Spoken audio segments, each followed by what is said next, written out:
So, writing for guitar, session 2.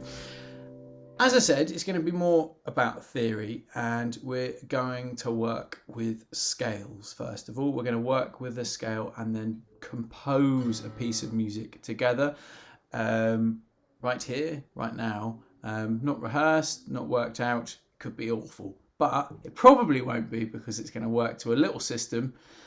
Hopefully you can take away and use bits of this system. Equally, you might not want to do anything with it at all, and you might just enjoy playing along. So first off, starting off with a scale, we're going to work with G major, okay? Simply because it gives us some nice open chords that a lot of us will know. We've used this scale in a lot of sessions as well. So to play the G major scale, we're going to do it in a shape that we've looked at lots of times before. All right, we're just going to learn it on 3 strings, just so we can have all the notes. By doing it this way, it means that we can move it around and apply it in different places. Okay, so starting off importantly with your 2nd finger, 3rd fret E string. Okay, that is the note of G. That is note number 1 of the scale. Okay, note number 2 of the scale is with our little finger, and that is the 5th fret on the E string. Okay, so we've gone 2 and then little. Okay, and then we're going to go up to the A string, and we're going to play with our 1st finger, 2nd fret. Okay, so finger wise we've gone 2, little and 1. Fret wise we've gone 3, 5, 2. String wise we've gone E, E, A. And note wise we've gone G, A, B. Okay, so 1, 2. And then our 4th note of the scale is the 3rd fret on the A string with our 2nd finger. And then little finger goes up to the 5th fret on the A string. Okay, and then up onto the D string, 2nd fret, 1st finger, 4th fret. Okay, we haven't played the 4th fret yet, with our 3rd finger, and little finger finally plays the 5th fret on the D. Okay.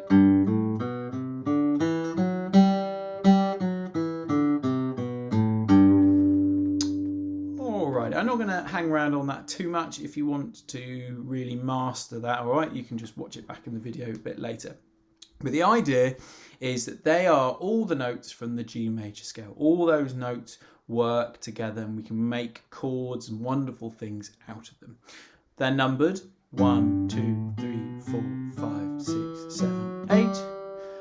Each one is also a note as well. G, A, B, C, D, E, F sharp, G. Okay, so we're going to write a song based on this scale. Now, I'm talking about G major a lot because that's what we're using, but actually all of this applies to every single other major key as well. If you want to work that out for yourself, all you have to do is move this shape to somewhere else. So for example, you could play that same shape starting on the 5th fret, for example, on the E string, which would make it the A major. And everything that I'm talking about in this session, you could relate to A major by just simply shifting everything up, okay? We're not going to get too hung up on that now. We're going to go back down to our G major. Now, as I said, the idea of a scale is that the notes work together, and we can put them in different combinations to create different things, and they'll sound really great.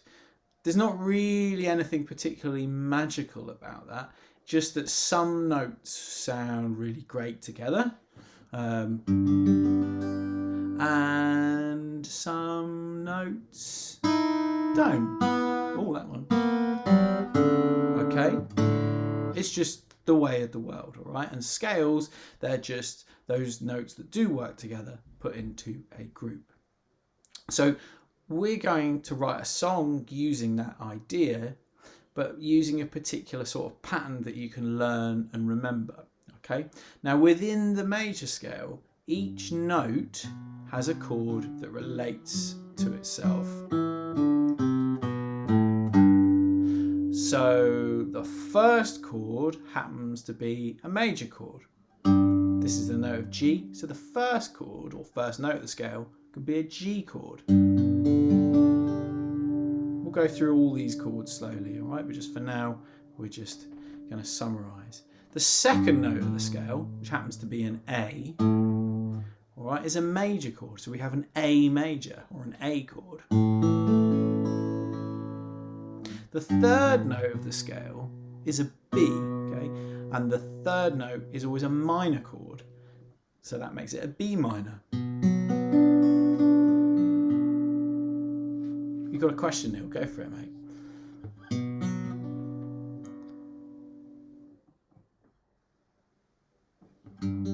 Oh, I said, are you going to say I said A major rather than A minor? Thank you. It's very hot. So the first chord is a major. I appreciate that. The second chord is a minor. The third chord is also a minor. And the fourth chord is a major, which happens to be a C. So we just play a nice little C here. The fifth chord is the note of D, and it's always a major. Now the sixth chord is always a minor. It happens to be an E. Now the seventh chord is a bit of a funky one actually, and when we were talking about this in the circle of fifths, we actually just ignored it because, you know, it can be a little bit scary. But we're not going to do that. We're now going to accept it as a thing, and we have to do something with the fifth note. We either have to diminish it or augment it. We're actually going to augment it to make an F sharp minor augmented fifth, which can be a little tricky. Instead, what we're going to do is we're going to offer this lovely kind of D chord into the mix as our seventh chord for now, okay? We won't get too hung up on that. I'll get focused on it a bit more in a mo. Cool. Okay, so the basic idea is each note of the scale has a particular chord, okay? Kind of simple in some senses. Maybe you've got questions about that, maybe like, well, why does that happen? Well, that is a wonderful question. Or maybe, you know, how do you know that? How do you remember that? Well, you can actually kind of easily just remember. I say kind of easily, I really screwed it up, didn't I? And I told you the second chord was a major chord. But you can kind of easily remember major, minor, minor, major, major, minor. Just ignore the seventh chord for now, okay? We're going to add it in a little bit later. So major, minor, minor, major, major, minor. So if you play through that shape, major, minor, minor, major, major, minor. Seventh note, we don't really get fussed about that right now. And then the eighth, or the octave, is just the same as the first note. Okay, if you remember that pattern, you can then apply it absolutely everywhere. Now, you're kind of going to have to know how to work out some of your notes on the fretboard a little bit to be able to move it around. But if you're looking to do that anyway, you'll probably know that anyway. So, for example, in A major, we can go the first chord is an A major. The second note is a B minor. The third note is a C sharp minor. The fourth note is a D major, fifth E major, F sharp minor, G sharp minor augmented fifth. Okay, it starts to, that might sound like a lot of letters and numbers, but the pattern is just always the same. So you can learn to do this by just simply knowing your major scale and then learning that order of things. Wonderful. Okay, cool. So we're going to build a song using this lovely simplistic system, and we're going to do it using some numbers, okay? So what I mean by that is we're just going to write a chord sequence by picking some numbers. Now there's some nice little conventions that we can work with that gives us some instantly satisfying results, all right? This isn't cheating, it's just learning what we talked about last week, which are kind of tricks, things that quite often give good results quickly, all right? There's times for experimentation and there's times for using some of these ideas too. One of those little tricks and conventions is to put a 1 at the beginning when we're looking at a verse, and then when we switch to a chorus, we can start with another number, which I won't tell you what that is just yet. All right, so number 1 happens to be in our major scale, G. And we know the first note is a G major. So, ladies and gentlemen, I give you the humble but beautiful, the very successful chord of G major. Oh yes. There's many different ways to play this, of course. The popular one I prefer to go for is the 2 fingers covering the B and the E string. But it's just as G if you take away that 3rd finger. Equally, you could play a bar chord. But I'm lazy and I like to use my open chords.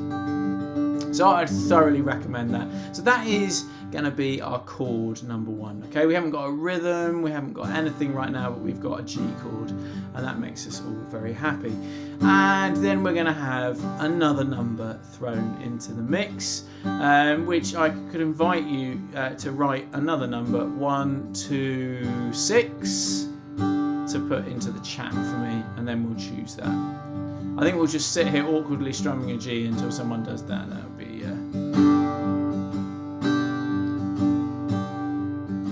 fantastic. Thank you, Carl. Let's go to number 3. Okay, this might be a little tricky for some of us more beginner guitarists, but it's a B minor. Okay, so what we've got to do is we've got to have a 1st finger covering the 2nd fret, and then we're going to put an A minor shape in front of that. So that means that we've got a 2nd finger 3rd fret B string, little finger 4th fret G string, and 3rd finger 4th fret D string. So I'll go back to the G and I'll change to that B minor. And, well, I mean, that just works wonderfully, doesn't it? Carl is obviously a genius. So thank you very much, sir. Let someone else give me another number then, because we need to go somewhere from this B minor. We'll sit until the... I'm sure Carl can give us another number as well, but it's just a number 1 to 6. Don't be shy. In fact, I'm going to go back to 1 because my hand's going to drop off. So, and 3. And then another number, 1 to 6. There's no right or wrong answers. A 2 from here. Thank you very much. Okay, so up to the 3. And then we're going to go to number 2, which is A minor. Okay, so we know the 2nd chord, although I didn't know, did I, a minute ago, is a minor chord, and it is the note of A. So we're going to go from the B minor to... Wow. That's very interesting, isn't it? So we got G, B minor, A minor. I love that. That's fantastic. I can't even explain that sort of emotional feeling there. It's just kind of does something. I love it. Ian, thank you very much. Let's do something with that, because it can't finish there, can it? I think we'd all feel too uncomfortable. Even though I love my 3s.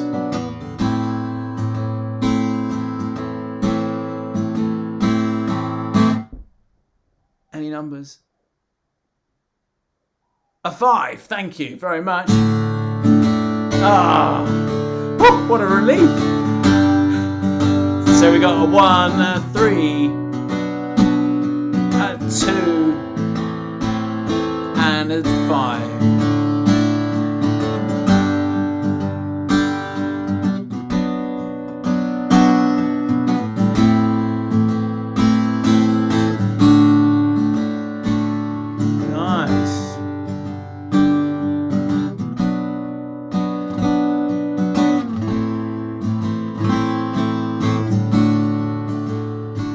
like it a lot.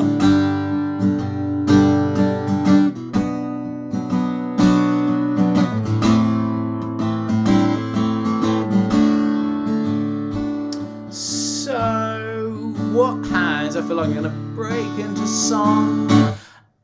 Where's that strumming pattern coming from?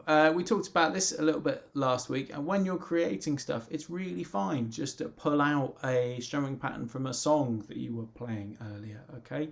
And just throwing it in. Maybe you like it, maybe you don't. You can always change it in a minute.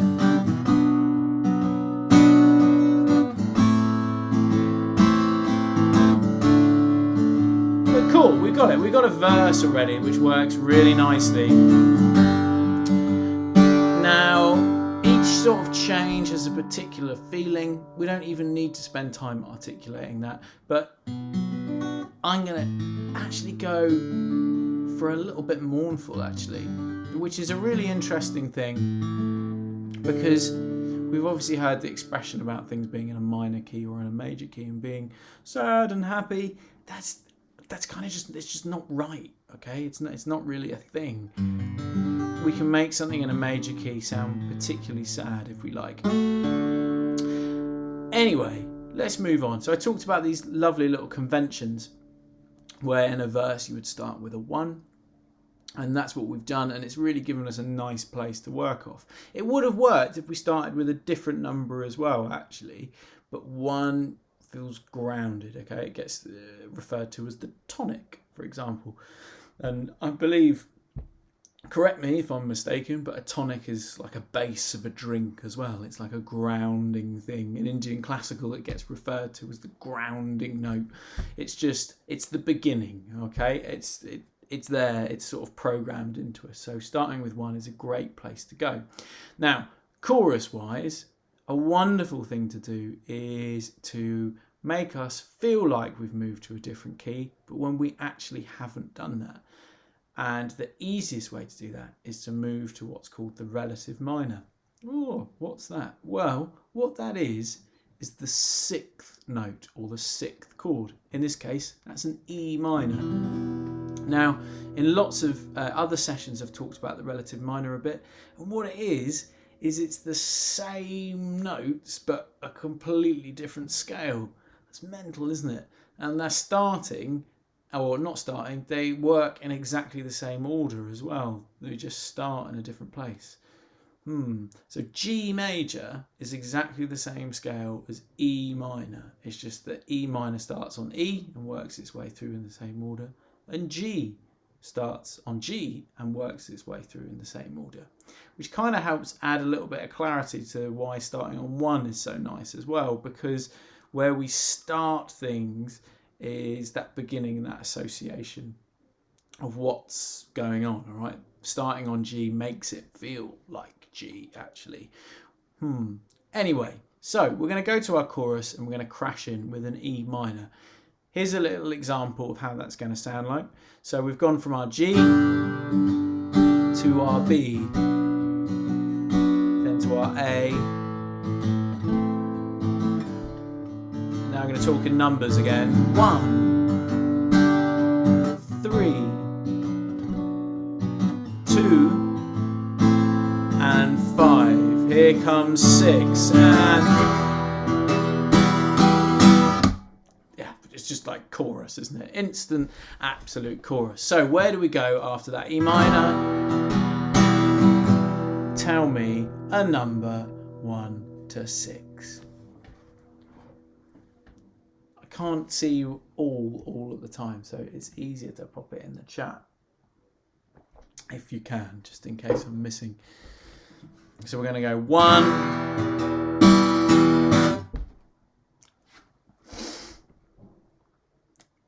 2, fantastic. Thank you, Ian.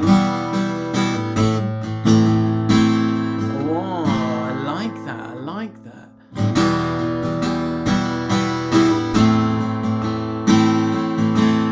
Excellent. We could stop there if we wanted, and that would actually be quite a nice place to go. So we could have a verse like this.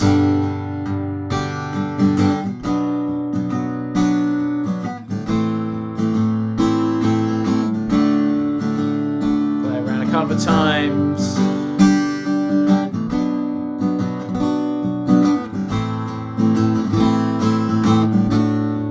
And then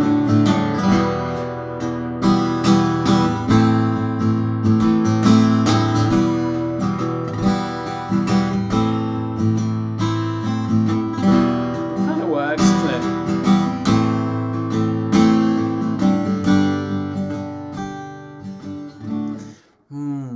But it kind of wants to do something slightly different, doesn't it? I think it sounds really lovely going 6 and then 2, 6 and then 2, 6 and then 2, 6 and then something else. I don't know. Maybe not. So that feels right, doesn't it? That feels right too.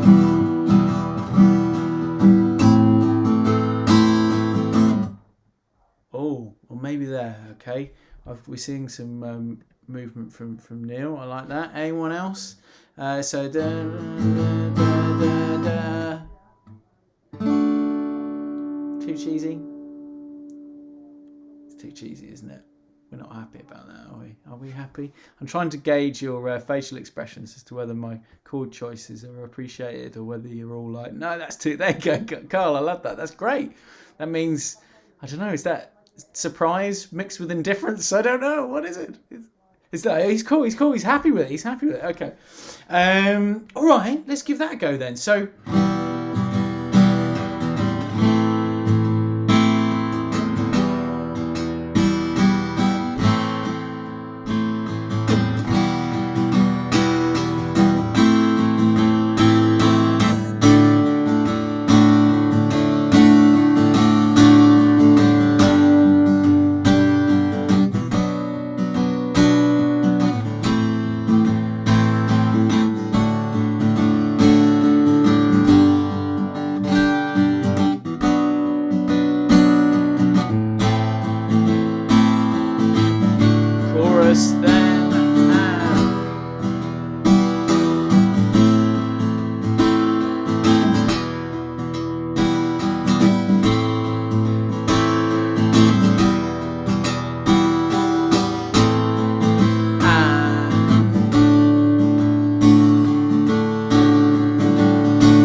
got a song, haven't we? We got a good song. It sounds really nice. It sounds strummy. It sounds ballady, and I like it. So what we want to do now, well, we can do whatever we want to do at this point. Maybe if you were writing this yourself, maybe you'd chuck some lyrics on it. Maybe you would go, that was cool, that's a good achievement, I'm going to go and make a cup of tea. Or maybe you want to just like loop the chord sequence and noodle around and create some melodies over the top. And to do that, you would, well, do whatever you want. You could take some of the notes from the chords, or you could take the G major scale and play with it that way and try and work out some lovely melodies to go with it too. And we can look at that in a little bit as well if there's time. But one really nice thing to do is to adjust the chords and make them slightly more interesting. I spend a lot of time looking to do this with whoever I'm writing with or working with, even if the music is sort of more poppy or folky, where it might be based around more simplistic or commonly based around more standard chords. I think that might be because I'm such a guitarist rather than a pianist or whatever, and I think there's a temptation to do that on the guitar. But it's a really lovely thing to do, and just helps us move away from playing the same things that we play over and over again. What I mean by that is taking our G, for example, and doing something to it to make it more interesting. Now, we could talk in two different languages here. We could talk very theory heavy and go, okay, well, the first chord can also be turned into a major 7. The second chord can be turned into a minor 7. We can talk about things like that. Or we can talk in more sort of ways that we were looking at last week, where we just sort of use bits of our knowledge and sort of feel around for what is actually physically possible to reach. As it is, I'm pretty sure it's a Ralph McTell song. I think it probably is, isn't it? Especially that strumming pattern as well. But let's not get accused of plagiarism here. Let's try and make it a little bit more different with some more interesting chords. Not that Ralph McTell doesn't use interesting chords. So, first things off, let's just play with that G. Now, G has lots of wonderful things that we can easily access. Now, the first thing that I like to play around with is that first finger, because actually we can take our first finger away, okay, whilst holding the G, and we can move it down to the D string, for example. We can move up to the G string.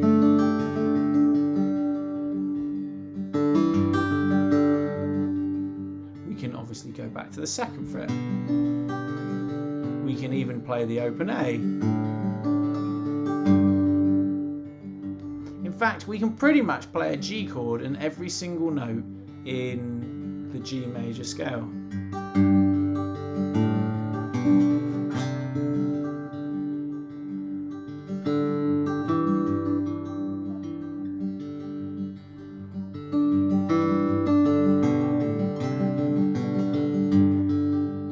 Now, obviously, with finger picking, it has a particular characteristic to it.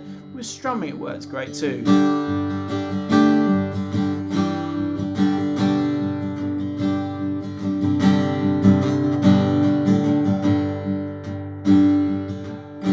Now, I didn't talk about the third fret on the A string there, did I? So I'm just tucking it underneath. A bit tricky to do, but sounds quite nice. So we can start off. This is just a little example that I'm throwing at you. This isn't what the song's going to necessarily do now, but we can start off completely.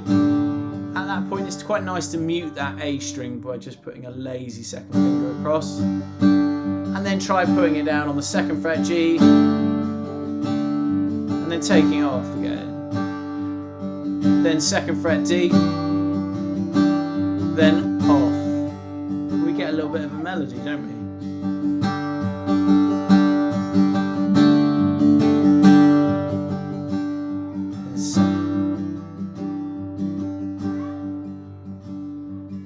And then we're going to give it a go on the third fret on the A string, then second fret A string,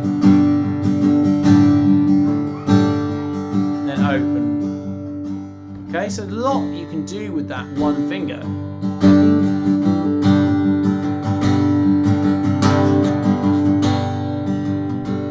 Okay, finger picking, we can make it come out a load more by just playing a repeated pattern.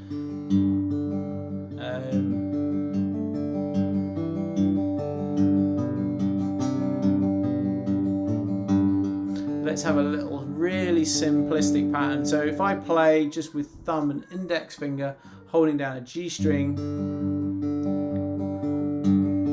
and I go E, G, D, G, E, G, D, G, E, G, D, G, and then I put my first finger on the G, then take it off again, then put it first finger on the D, off again.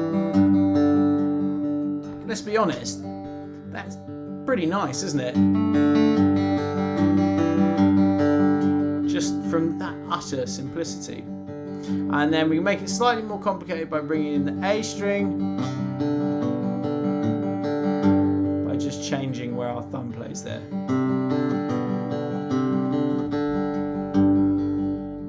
Okay, cool. So we've got a lot of options and we can use that in our song. Perhaps we'll use it as a way of moving to our B minor.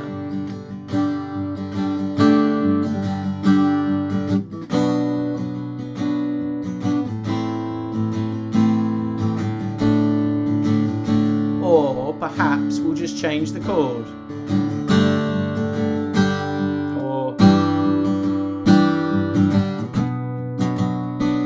Quite nice there.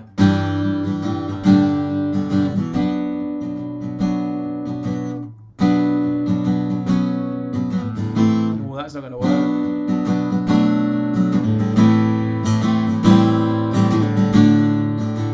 Maybe something like that would be quite nice.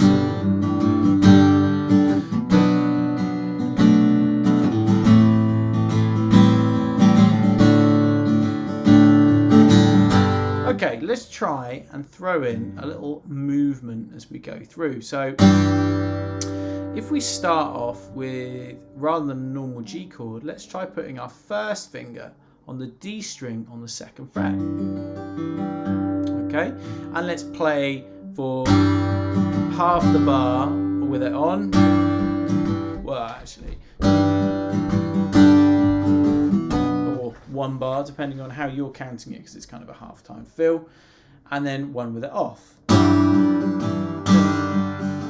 Okay, so 1,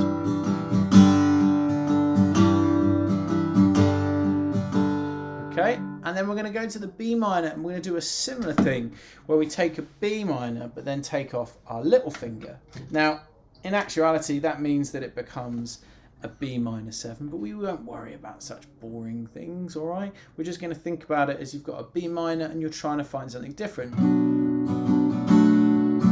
And then we've got a nice little movement.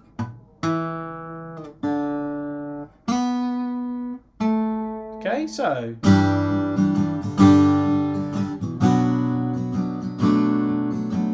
okay, we can change the strumming pattern depending, maybe being more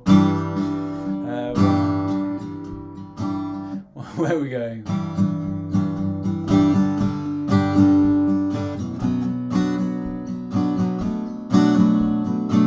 So something more standard, maybe like that. 1, 2, 1, 2.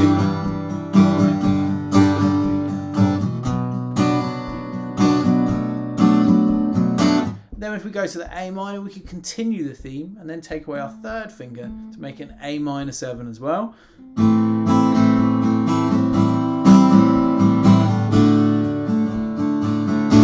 Then how about here we do the opposite and then put our little finger down onto the 3rd fret.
the chorus.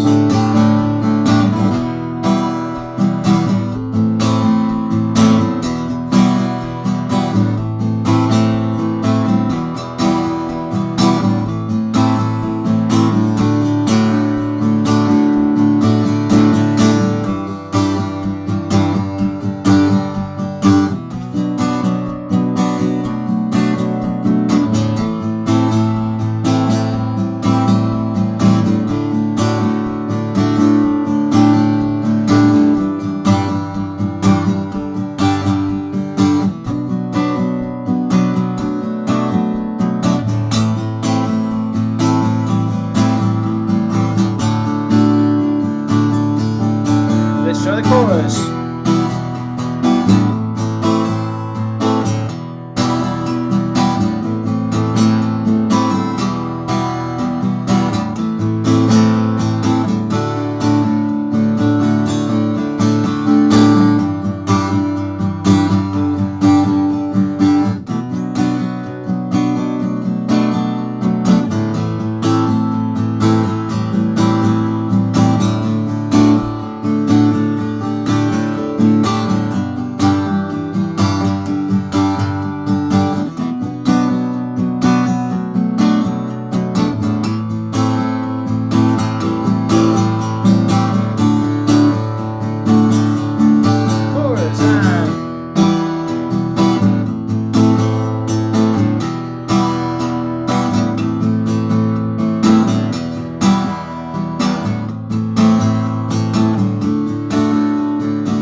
Very nice. Completely different feel. It's going to be interesting watching back the video to hear how it sounded like at the beginning, but it's a really nice way of changing things up. And we've sort of gone from looking at theory, like scales of things that we work with and they work together, we must use them, and now we've gone, actually, you could just move your fingers around. And that's really nice to marry those two things up. And I think it's great not to be afraid to do that, not to think that you're a theory player or a not theory player. You can just use bits of information, things that you've stolen from songs that you know. For example, when you're playing that G, maybe there is a particular different G voicing that you learn in a different tune that you were doing, that you just want to throw in. That's a really nice way to work there. Now, of course, we could do the same sort of thing with the E minor as well. There's no harm in there and looking at it as a sort of a harmonic movement. But aside from harmonic movements where we're going sort of, what I mean by that is something that changes, we could just change the chord very slightly by keeping a finger on there. So for example, E minor 7,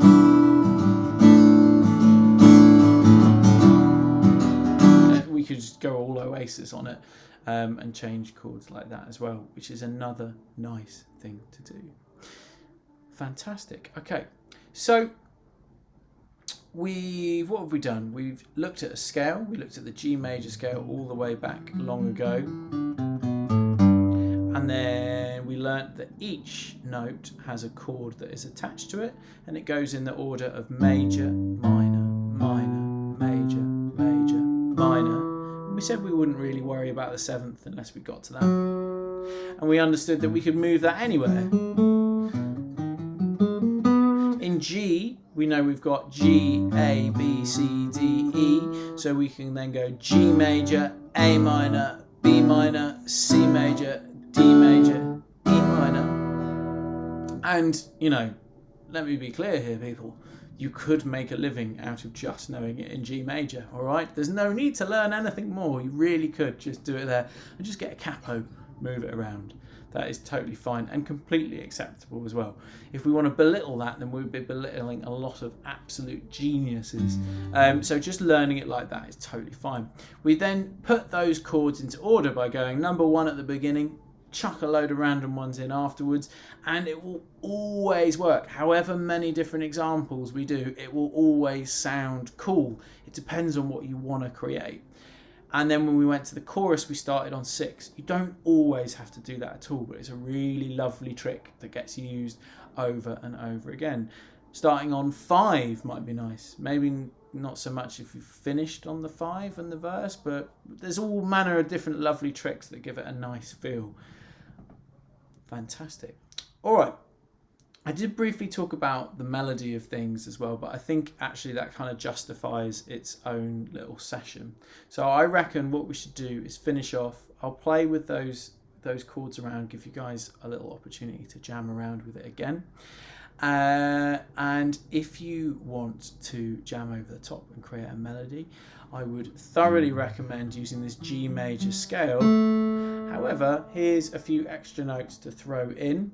All right, so if just going through that G major scale again, we've gone 3, 5 on the E string, 2, 3, 5 on the A, 2, 4, 5 on the D, 2, 4, 5 on the G, 3, 5 on the B. Oh, it's a bit weird, isn't it? Second finger, 3, 5, and then 2, 3, 5 on the E.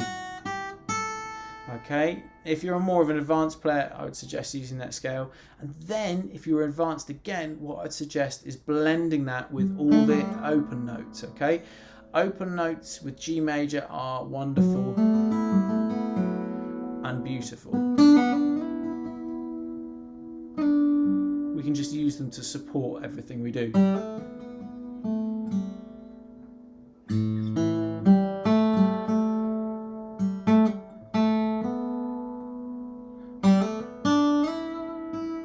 Okay, so I'd really thoroughly recommend that you can take now as an opportunity to either strum along, sit back and have a cup of tea, or enjoy playing along with those scale notes and see what you can create. Fantabulous. Okay, here we go. Let's see if it sounds, it's probably going to sound completely different to how it did a minute ago now. I like that. Dum, da, da, da, da, da. We'll go with that again. All right then. So 1, 2, 3, 4.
we go. Song successfully written, absolutely with full involvement of you guys. Again, so no royalty issues.